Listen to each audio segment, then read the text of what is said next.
Il n'y a rien que le diable va ajouter sur votre vie que Dieu ne vous a pas donné. C'est par le sens du sacrifice pour les autres qu'on devient roi. Comme Jésus, roi qu'il était, il s'est fait serviteur en lavant le pied de ses disciples. Bien-aimé dans le Seigneur, tu ne peux pas servir si tu n'es pas serveur. Il n'y a pas de royauté sans bergerie, car la royauté ne se vit pas à l'extérieur, mais plutôt à l'intérieur du royaume, dans sa parole.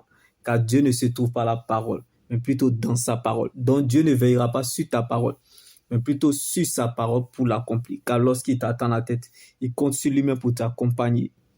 Quand Dieu révèle un fait, il va jusqu'au bout de sa délivrance complète. Donc la grande et vraie foi, ce n'est pas d'obtenir des choses pour soi-même, mais pour les autres, en étant à leur servir, leur aider, leur relever et leur soutenir. C'est par le sens du sacrifice pour les autres qu'on devient roi. Donc si tu fais de la parole de Dieu ton roi, tu deviendras sa reine comme Esther. Si tu fais de Dieu tes priorités, tu deviendras son projet comme David. Car bien aimé, celui qui réussit peut échouer comme le roi Saül. Mais celui qui s'attache au plan de Dieu comme David n'échouera jamais. Car celui qui obéit à Dieu ne sera jamais déçu ni perdant. Il est moins grave de perdre que de se perdre.